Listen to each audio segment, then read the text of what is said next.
You touched on something that I'm starting to see this pattern as talking to different innovators at different company sizes and stages.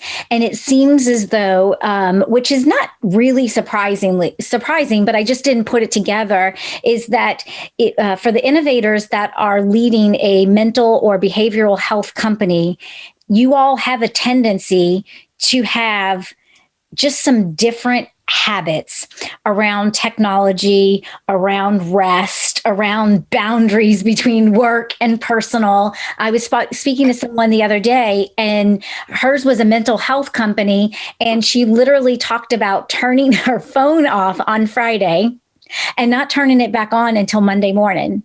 As a startup entrepreneur, and you just said that you don't take your computer home. You guys are blowing my mind right now. I mean, especially for, startup entrepreneurs. I mean, it's a rare thing. And I can only imagine how that's really helped you, create more balance between your personal life and your professional life, which makes it all around better.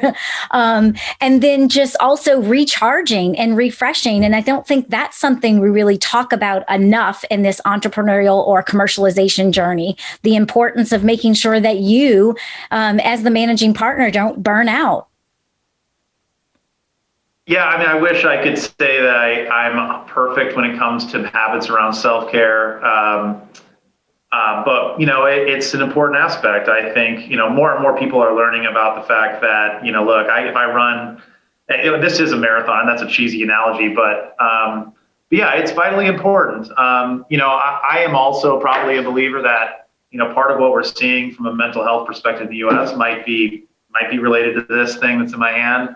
We're too connected, and it's too programmed to get certain responses from us. So, I do mitigate it. We certainly have the same approach with our kids and how they look at technology. Yeah. But, at the core of it, however you look at technology and working from home, there has to be balance.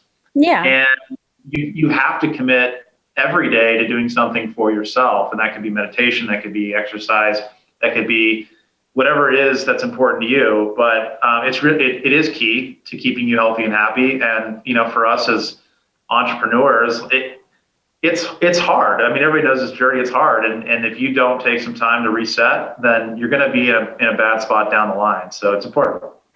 So do you think that you're just more tuned into that? Again, I'm not claiming that you're perfect at it. I'm not trying to set you up on some false expectations here.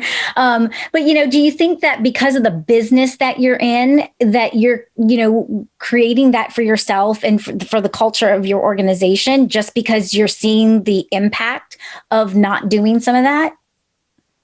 Yeah, I mean, I think, based upon the industry we're in, we understand how important it is, but I also see it. I know how I feel when I reset, or if I exercise, or if I go for a walk. So I can also feel it.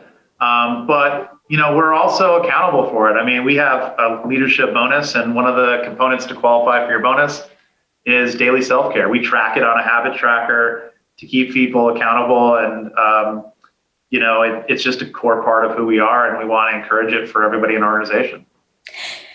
I love it. Everybody that's listening, I hope you hit rewind and take notes and adapt that for your own organizations. You will thank yourself for it, as well as your employees. Everyone on your team will thank you for that. And I mean, we probably don't have any in specific scenarios about this on the impact to your bottom line, but it's there, and you will be able to reap the benefits of that one day in the near future, if you're not already benefiting from it.